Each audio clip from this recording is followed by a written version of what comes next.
रामकृष्ण हरी मंडळी, आज आपण संत जनाबाईचा अभंग क्रमांक 19 हा पाहणार आहोत. संत जनाबाई या विठ्ठलाच्या अत्यंत प्रेमळ भक्त होत्या. त्यांच्या अभंगात भक्ती, प्रेम, आपुलकी, राग, माया, तक्रार, विनोद आणि आत्मीयता यांचे विलक्षण मिश्रण दिसते. या अभंगात जनाबाई विठ्ठलाला कठोर शब्दात बोलताना दिसतात.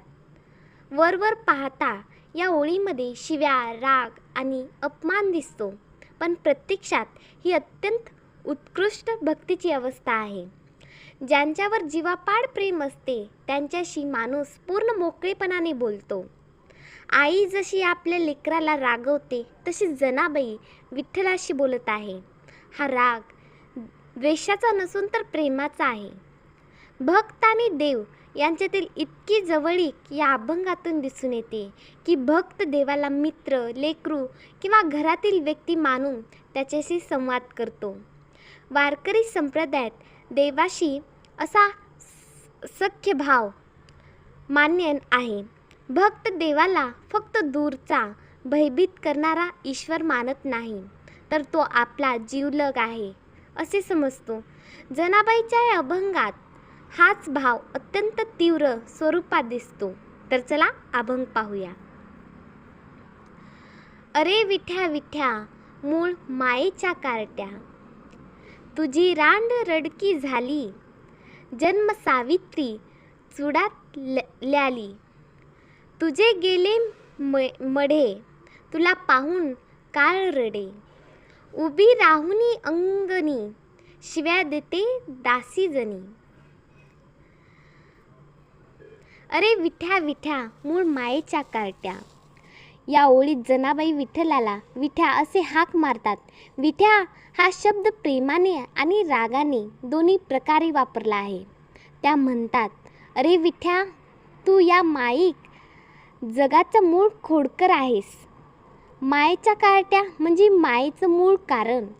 या संसारातील मोह, माया, दुःख, जन्म मरणाचे चक्र हे सर्व तुझ्यामुळे निर्माण झाले आहे असे त्या म्हणतात.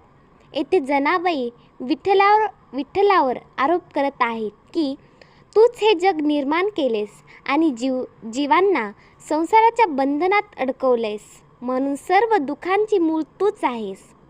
परंतु या बोलण्यात रागापेक्षा प्रेम अधिक आहे. जसा एखादा जीवलग मित्र दुसऱ्याला चिडवतो तशीच ही भाषा आहे. भक्तीमध्ये ही अवस्था सख्य भक्ती म्हणून ओळखली जाते. यात भक्ती देवाशी अत्यंत मोकळेपणाने बोलतो. तुझी रांड रडकी झाली, जन्म सावित्री चुडा ल्याली.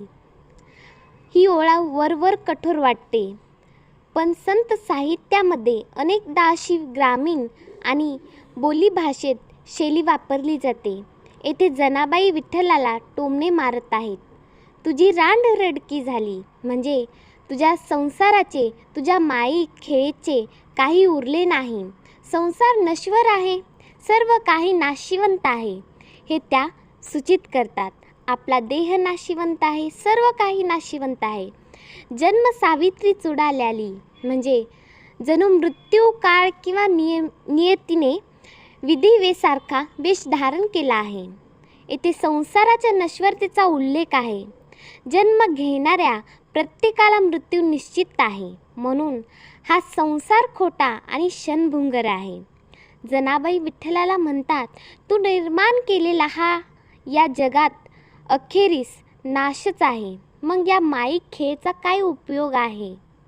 या ओळीत संसारावरील वैराग्य व्यक्त झाले आहे. तुझे गेले मढे, तुला पाहून काळ रडे. मढे म्हणजे प्रेत किंवा मृतदेह.